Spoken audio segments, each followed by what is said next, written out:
money, but coming away with a car, a ride home, it's not too bad. That's a good win. Yeah, you'll be pretty happy. Thanks, Jelissa. Thank you.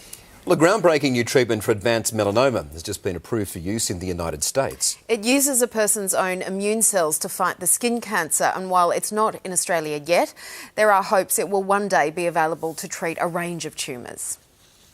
How was your workout?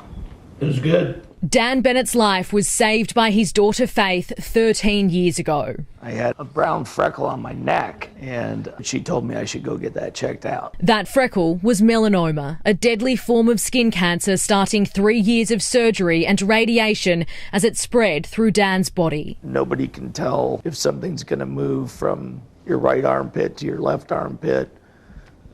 To any other lymph node. It also went to his brain. He would live because of a treatment called TIL, tumour infiltrating lymphocyte therapy, today approved by the FDA. That's the US Food and Drug Administration, the equivalent of Australia's TGA. The therapy developed in special labs like this. Here's where we take the tumours. Using a patient's own immune cells taken from inside the tumour, multiplied and stored in these vats. We would take out a tumour and then send it immediately to the lab, where the lab would grow out the immune cells from the tumour, expand them to billions, and then give them back to the patient ultimately. In clinical trials, 30 to 40% of patients saw their cancer shrink or disappear. TIL therapy is not yet available in Australia, partly because of the cost, but also the lack of specialised knowledge and facilities. The West Australia Melanoma Initiative is hoping to change that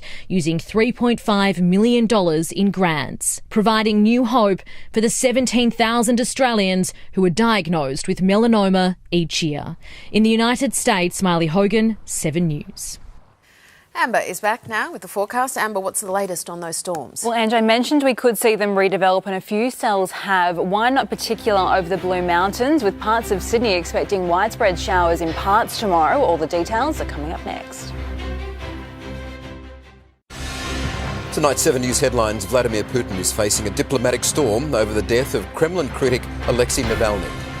More illegal immigrants have been found in Western Australia a day after a boat arrived from Pakistan. A driver has handed himself in after allegedly striking a teenage boy and fleeing the scene. And Taylor Swift has played her biggest ever show, wowing the crowd at the MCG. Now, here's Amber with Sydney's weather. Amber. Thank you, Michael. We're enjoying mostly settled conditions across Sydney tonight in a gentle easterly breeze. It's currently hovering around 25 degrees in the city. We reach that top of 31 shortly after 2 p.m.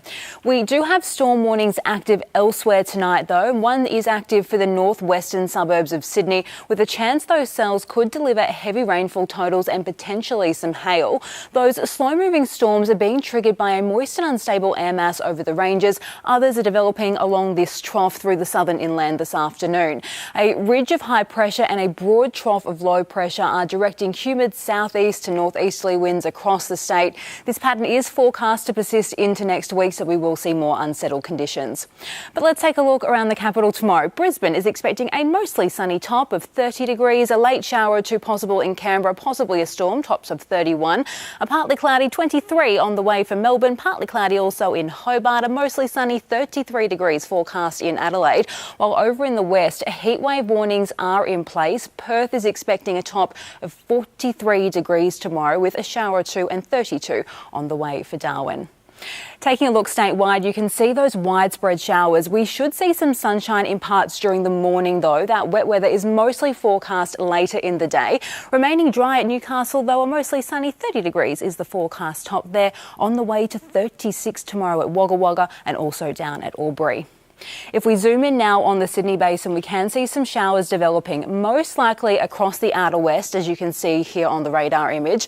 Tops are generally hovering in the low 30s, while along the coast, mostly settled conditions are forecast, reaching 29 degrees at Gosford and also at Manly. 26 degrees is expected tomorrow at Mona Vale, Bondi and also at Cronulla. On the water tomorrow, looking pretty settled. Winds should run north to northeasterly at up to 15 knots to start, decreasing to around 10 knots early in the morning. morning though. But back in the CBD, 29 degrees is the forecast top under partly cloudy skies, dipping to 21 overnight. We do have those afternoon showers forecast across the outer west late tomorrow, but across Sydney we've got showers increasing on Monday and again on Tuesday, most likely during the afternoon and evening. Temperatures though are set to start climbing again, reaching 34 degrees in the city on Friday, on the way to 37 degrees in the western suburbs. So we do have a little bit of everything on the way here, Michael and Angela, but looking like a particularly wet start to the working week. And possibly steamy. Okay, thanks so much, Amber. That is 7 News for this Saturday. We will have updates for you throughout the evening. Weekend Sunrise starts from 7 tomorrow. From all the 7 News team here, thanks so much for your company. Have a great Saturday night. Good night.